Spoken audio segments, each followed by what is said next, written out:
Hi parents, Victoria here. We'll take a look at our next activity. So for this one, we have printing practice using a word bank. So my students have been doing this throughout the year. When we focus on printing practice, we focus on proper formation of the letters. Again, I've referred to this already, letters that are tall, letters that are small, and letters that fall.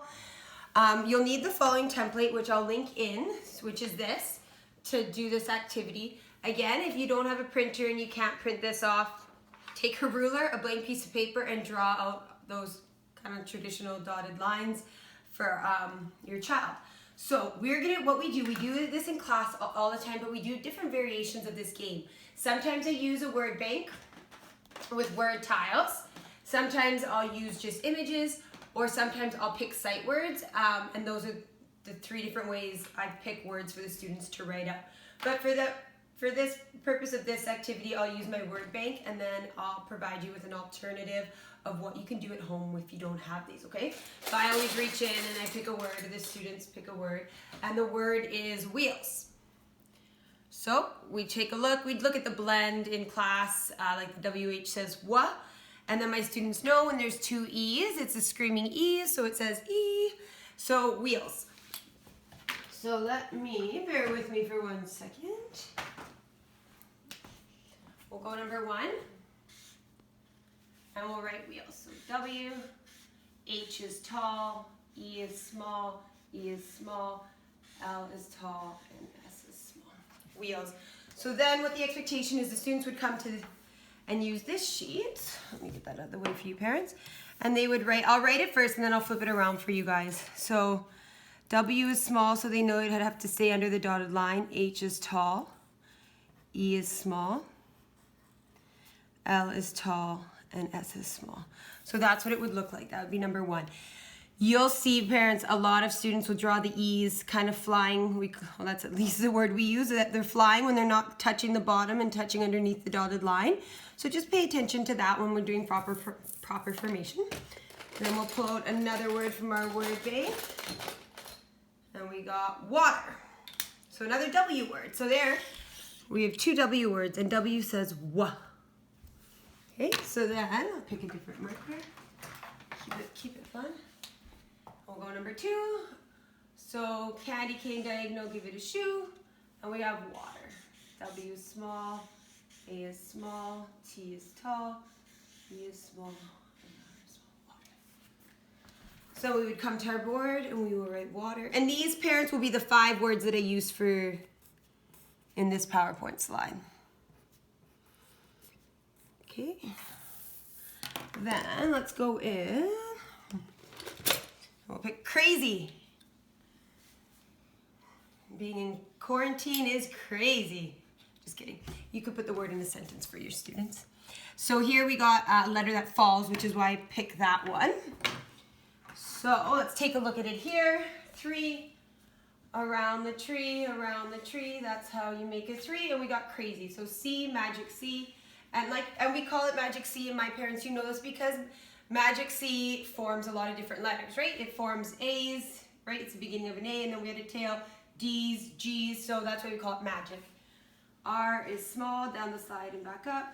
A is small, Z is small, and Y falls. So when we're doing it on the sheet, Y's my students definitely struggle on sometimes, I've noticed. So C, R, A, Z, and Y falls.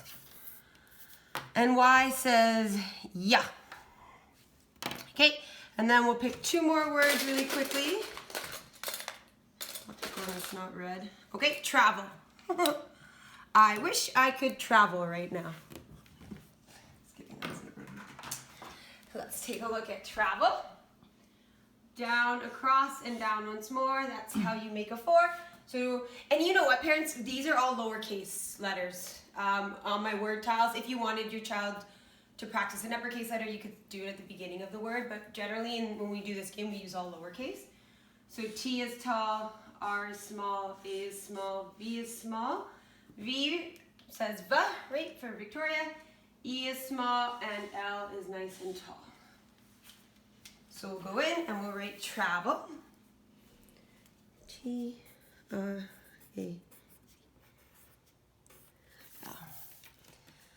And lastly, I'm not going to pick a word from the word bank. I'm going to pick a sight word.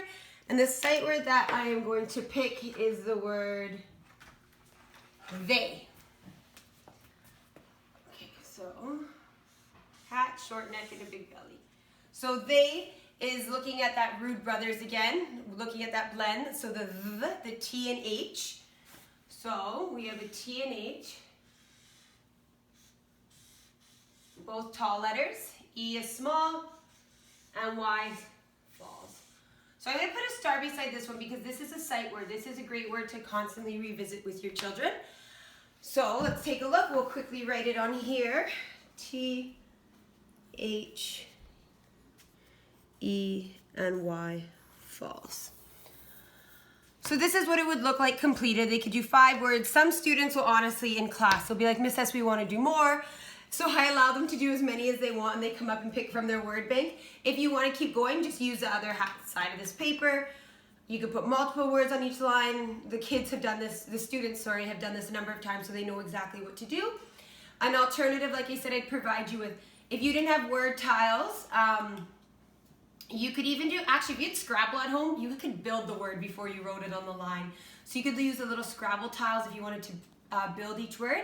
You could find, if you wanted to step it up and make it a little bit more challenging, you could have your child pick, okay, 5 things that they see in their room around me. So right now I see a mug, I see a stove, I see a banana, I see a tap, and I see soap. And you could pick, and I just listed off 5, but they could start with 1. So I said banana, and they could, using the printing lines, phonetically sound out the word banana. So the spelling obviously won't be right because like I said, it's phonetic, but that's a more challenging way of doing it where the letters aren't provided for your child. So they're not only in that case working on printing practice, but they're also working on sounding out and stretching their words. Or you could do it, you can pull up different images on your computer, a rainbow for example, show them that image and then have them write the word rainbow. So those are alternatives to having word tiles, or parents, you can make your own word tiles. Take a sticky note, write 10 or 20, put them in a hat and have your child pull them out of the hat. It's the exact same way of doing this kind of game. Very simple. So that's the game, that's this activity, sorry. And my focus here is on the printing formation, not on sounding out. So if you are using an alternative game and you're having your child sound it out, don't correct them, allow them to sound it out the way they hear it because the focus is on the printing. Okay, thanks parents.